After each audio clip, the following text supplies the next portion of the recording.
Hello and welcome. I am Scrapperlock, and this is City of Heroes on the Rebirth server. We are with our level 41 Stalker, Tiger Shrike, who has 11 million XP, 900,000 to go to get to level 42 and our next set of single origin enhancements. It'll be the second to last set we buy. The last full set we need will be at 47, and then after that we just need to get the enhancements for the last couple of levels, 48, 9, and 50. And since two of those are powers, I think? No, yes, no, one of those is powers. There's only going to be about 7 enhancements after 47 to buy. We have more than enough influence to do that, of course. And so I've gained about a half a level since the last time you guys watched. I did a story arc for Angus McQueen, I believe, about the Richte, and now we're going to go up against the Carnival of Shadows. And I thought you guys might like to see that. And this story arc, because I've not been playing this character as much, I'm kind of try to slow down the playing so that I can catch up my posting of videos, because I was like making 3 videos for every 1 or 2 that I posted, and I'm like in season 5 and I'm posting season 3, and I was trying to do a little catching up, and I did get some catching up done. I've also been playing the game Satisfactory, and I've been recording it and narrating it, and I've made like 20 episodes, and I'm not sure I want to post it or not, which is kind of bad because then it means that I'm not like posting and then being able to respond, and then if people make a comment, I can't immediately do something in game to reply to that comment. Like if somebody says, hey, you should put your factory here, it'll be, well, that was 20 episodes ago, so it's too late. I may or may not post that, I don't know, but I certainly want to keep working on this character, and because I wasn't in game as much and have been out here, we've got patrol XP, so it'll make the XP go a little faster. My guess is this story will get us either to or very nearly to level 42.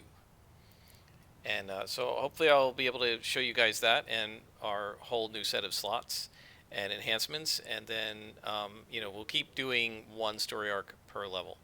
So Madeline Casey, this is the first mission for her, so I don't know if we're going to be in the story arc for a while, but we'll just go ahead and do things. She says, have you heard of that new carnival that has come to town recently, the Carnival of Shadows?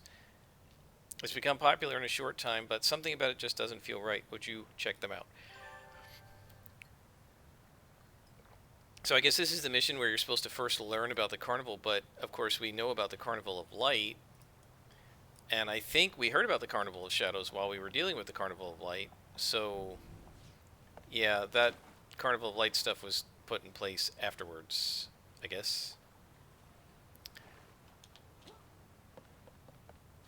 So we're going to head up and head over to the train station and board the train. It's going to be an outdoor mission, so it may be really long. I don't know. Maybe it's the only one we'll do in this episode. But we need to go to the park, and then there's going to be like an actual carnival. And this is pretty cool because they've got tents and stuff. They did a really nice job with this. And we need to find 3 people to rescue and defeat the Carnival Mistress. So we're going to find the people to rescue. They can't really detect me. So, but let's play around with these guys. Let's beat up a couple, see how we do. Oh, this is just minions. Let's find some lieutenants. Minions are nothing. There's a lieutenant. Let's beat her up. So as you can see, we now have focused accuracy. I've got it running right now. We actually could turn it off. It recovers in 20 seconds or something, and so it recovers pretty quickly.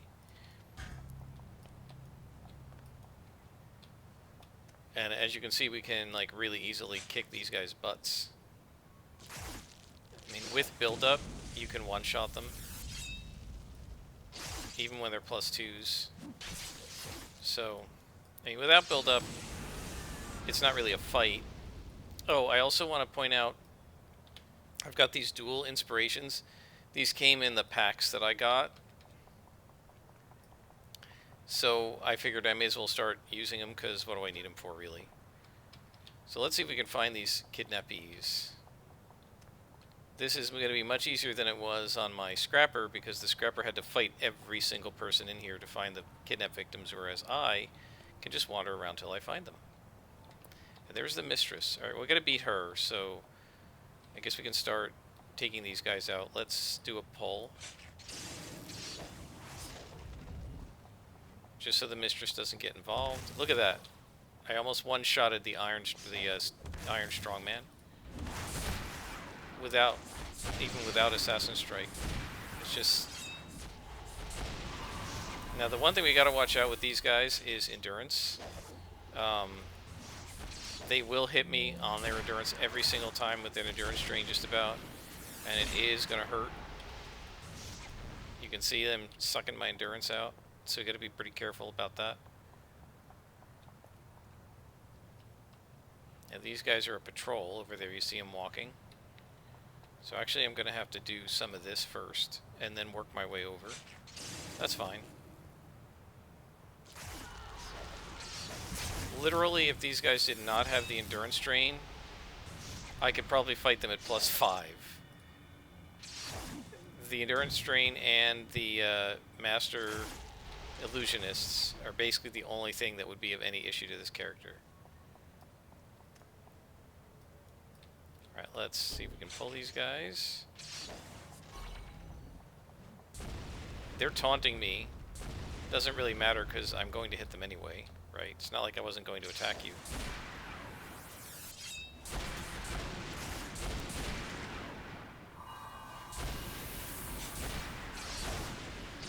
Mistreaks are literally the only thing that can kill me with these guys. That's what you just saw there. I missed like 4 times in a row. Oh, they've got the fear on me? Is that the problem?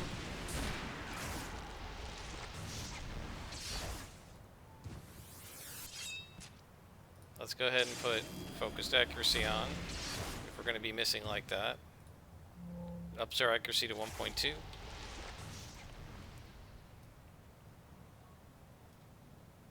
Alright, so this is the Mistress of Ceremonies. And I think we're going to handle her like we do most bosses. And that is, you know, obviously hasten. We're going to one-shot the attendant. And then placate her. There we go.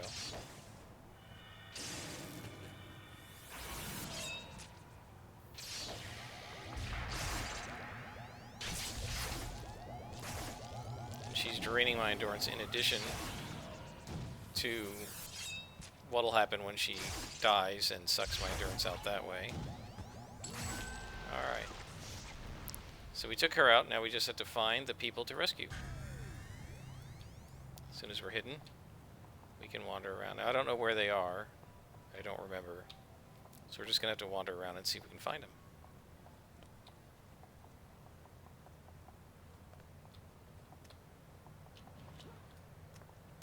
You know, one of the things I don't like with stuff like this is I don't think they changed... When they built this map, they put the circus decorations on it, but I don't think they changed the spawn points for the Kidnap Victims. And so, logically, you would think the Kidnap Victims would all be over at the carnival, but they're not. I think they're actually back in here somewhere. Yeah. Like, why is the Kidnap Victim over here and not at their base? And why would you leave the Kidnap Victim in an alley? And I'm pretty sure I remember looking there for the Kidnap Victims and being really frustrated when I was playing Silver Phoenix because they weren't there and they were in the back alleys here instead.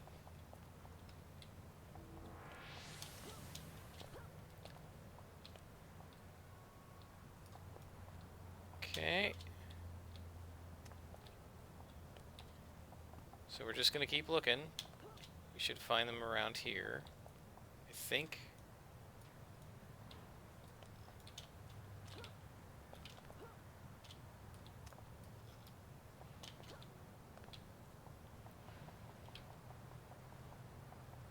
Yeah, but I think just for like effect, it would make more sense to have them over by the tents. You know, just thematically, I guess would be the word for it. Right, if I were building this map and I had built the tents as a DM or whatever, I guess what I would put at least some of the Kidnap Victims there.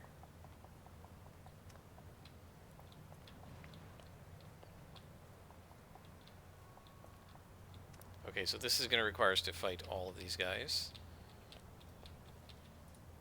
We're going to start with the strongman because he's the toughest and I want to be able to one-shot him. This will free the second hostage. So now we just have one hostage to go. And you can see if it's just minions, we absolutely own them, except for the endurance part. So I'm going up against Carnival.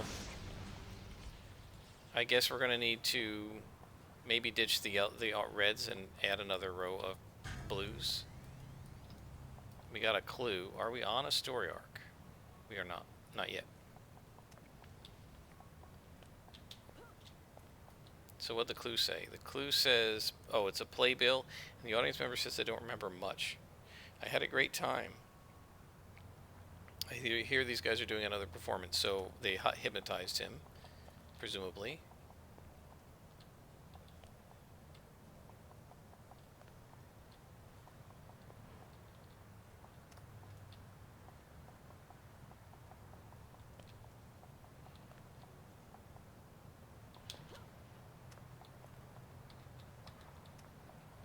Okay, so lieutenants generally don't have the kidnap victims, but let's go ahead and beat this guy up.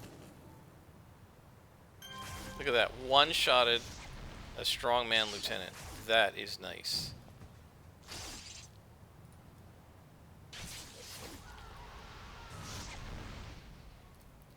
But where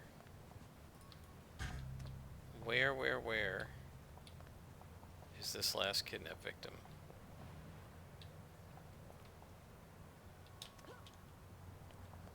Can we one-shot these illusionists?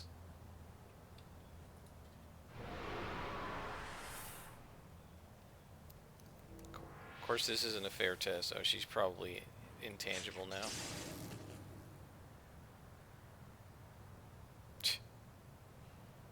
Mister. Wow, look at that, though.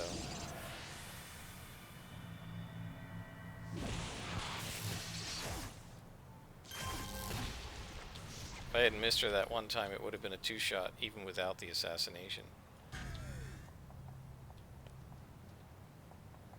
So where is this last victim?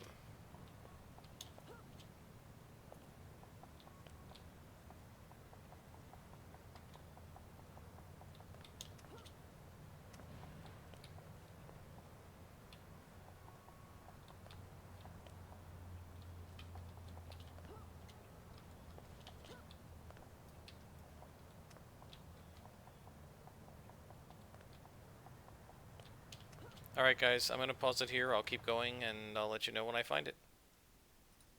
Alright guys, I resorted to the brute force method, which is just keep hitting tab target, and I eventually found our last hostage. And that completes the mission. So let's head out, and now we can talk to Madeline Casey. We're going to have to run over to her, but fortunately, since this is a train mission, we are already in the correct zone. Oh wait, we have to stop a second performance. Alright, so let's head in.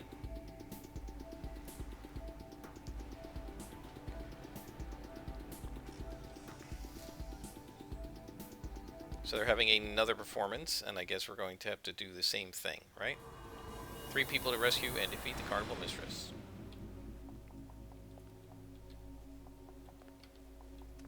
So these guys, as long as we have our build-up, we should be able to one-shot. Oh, she's unaffected because she went desolid. Well, I'm not going to keep missing you. I'll turn on focus accuracy. I'm still not completely used to having focused accuracy here in my, list of, in my bag of tricks, and a lot of times I forget to turn it on. Alright. 3 people to find and a mistress.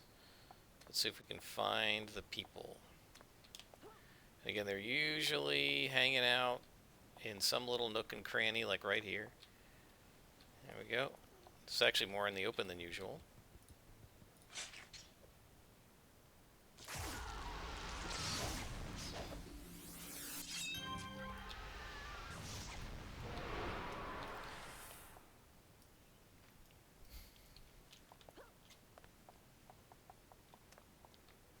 So we're going to look for them first and see if we can find them. There's another one. This might aggro some of the other guys, but doesn't matter. They're not much of a threat. So as you can see, this character is playing just fine. She's able to do +2 missions without breaking a sweat.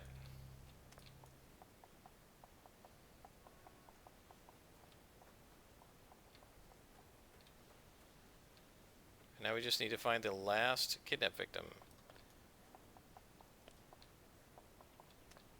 Okay.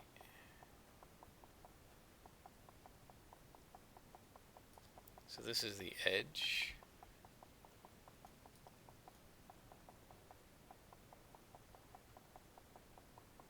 Man, look how big this zone is.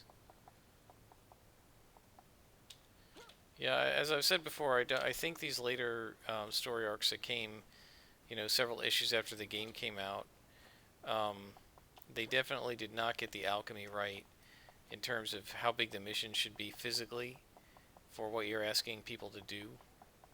This huge mission with all these spawns. We've already rescued 2 of the 3 people, so we get the whole rest of the mission is just for one kidnapped guy and defeat a boss. That's really kind of nuts. Alright, let's see if we can find this kidnap victim. Under here, maybe? They love hiding them in places like that.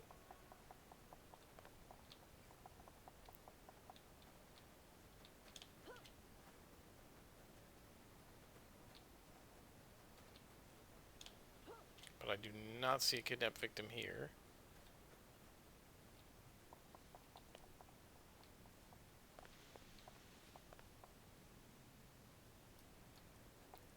So let's look around this area. I mean, this is the logical place they would keep kidnap victims.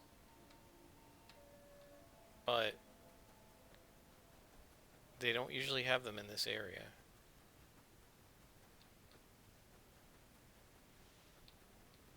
There's the ring mistress.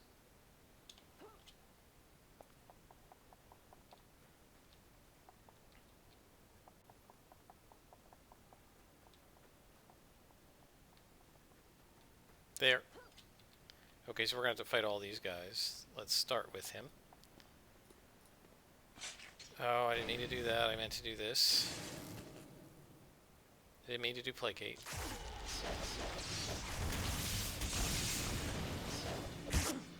Now, one way to avoid the death scream, every time I try to do it, I miss. It's like the game knows what I'm trying to do. But one way to avoid the death scream is to back out or hit them with shockwave and then focus, right? And then they're not in your radius to get you.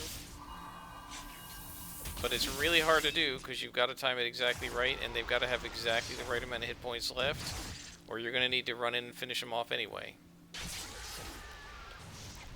Okay, so that's it for our kidnap victim. So now all we got to do is beat the ring mistress.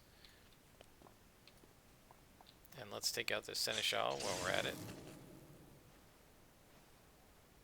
Come on. There we go. Alright, so I'm going to let our hide re-engage. Now we're going to hit hasten.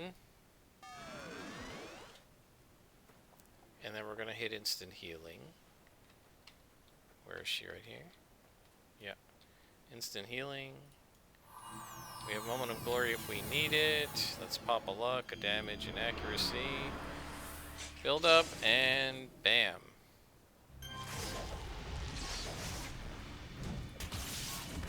And we are getting smacked.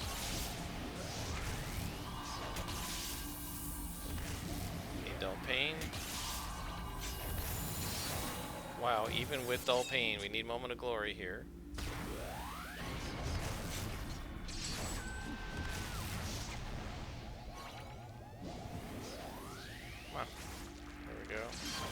Alright, let's placate her. Man, she is kicking my butt. We're gonna need all our lucks to survive.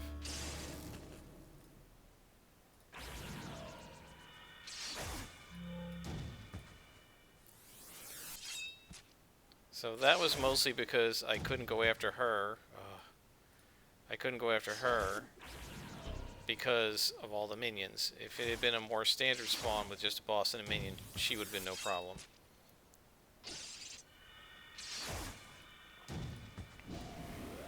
And of course, with all the minions dying around me, it sucked all my endurance out.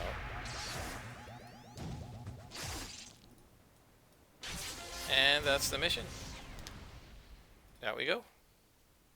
So we completed 2 missions.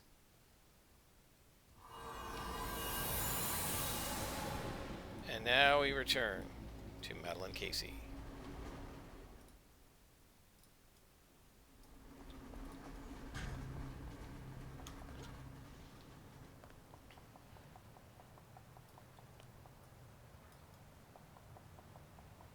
Yeah, that fight was tougher than it should have been. I should have placated her earlier.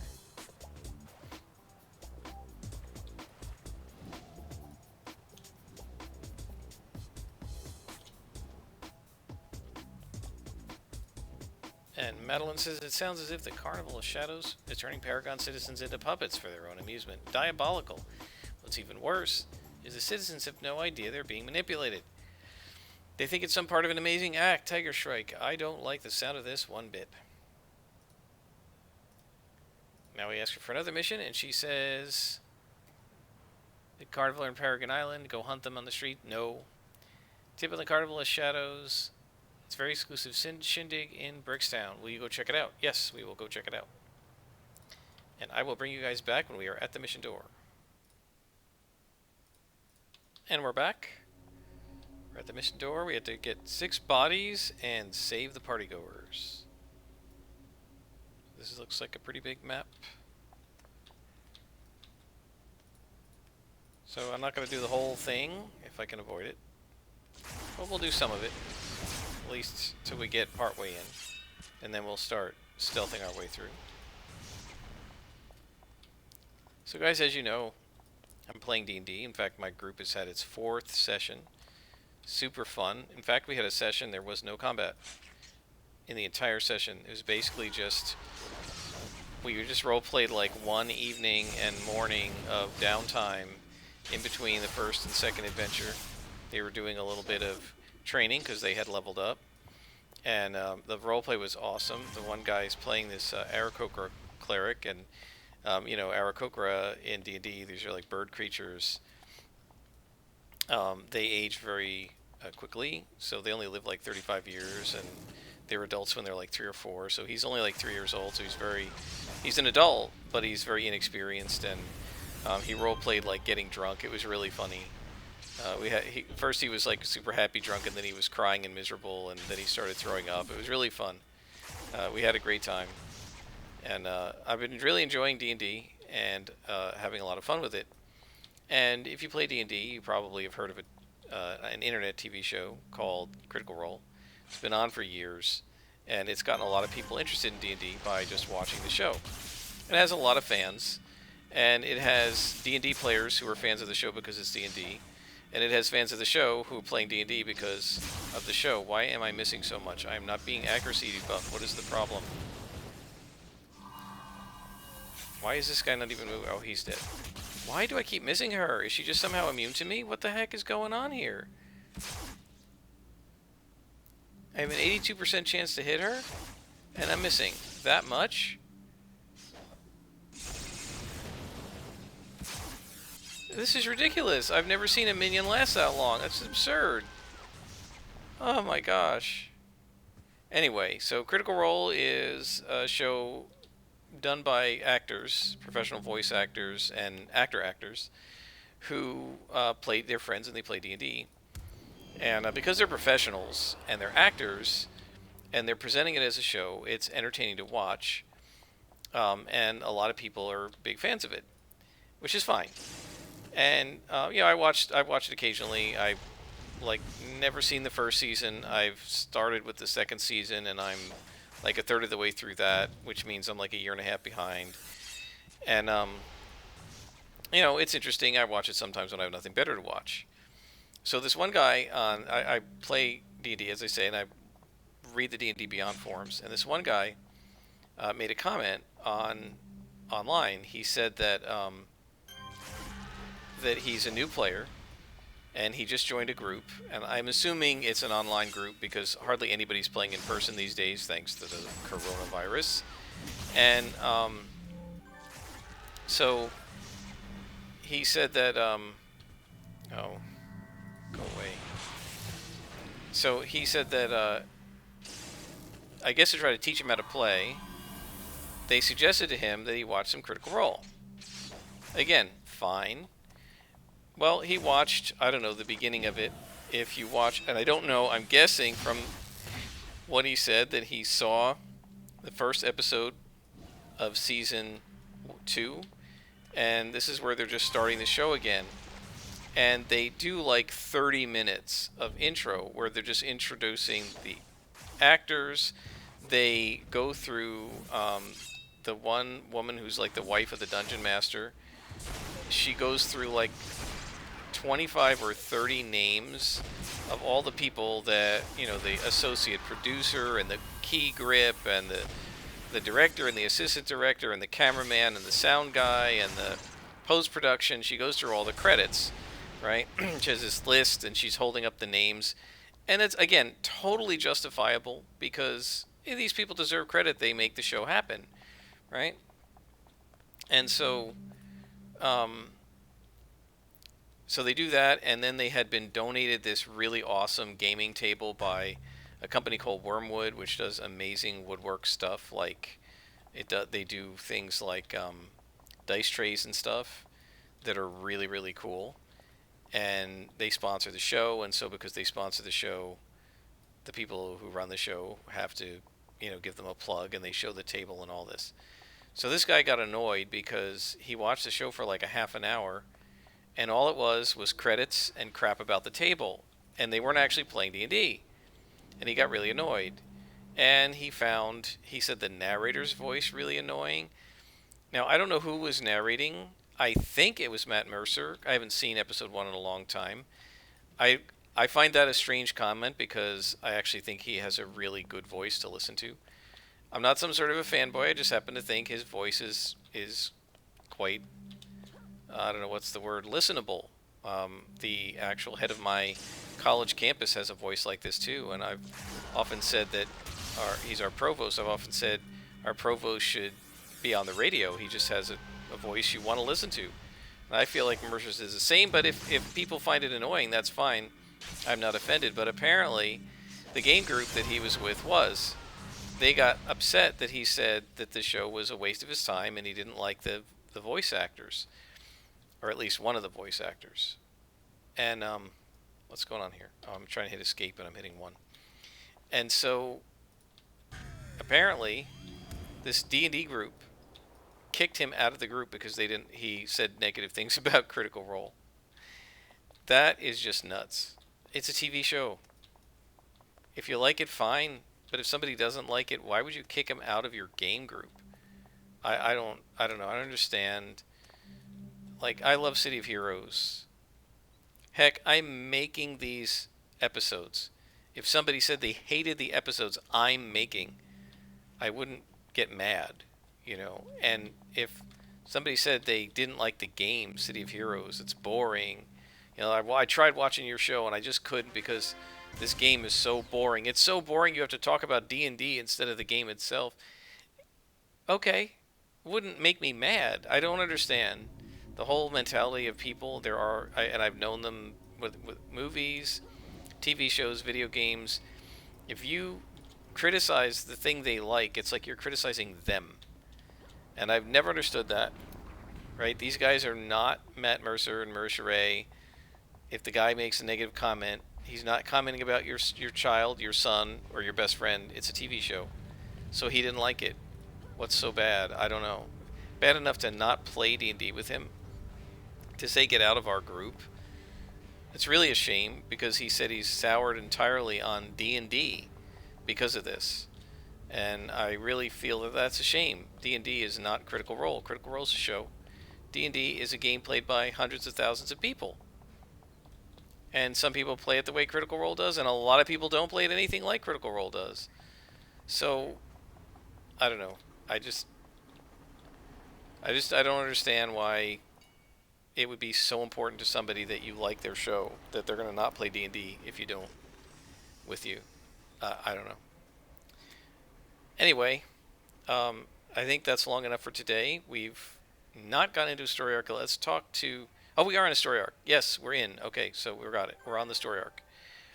Almost everybody at the party died. Tiger Shrike, that's awful. How? That woman that you rescued sounded so apathetic afterwards. It's not natural. The carnival did something to her. Yes, they are mind controlling her, Madeline, because Vanessa DeVore is a psychic. But we will find more out about that in the next episode. Until then, I am Scrapperlock, and this is City of Heroes.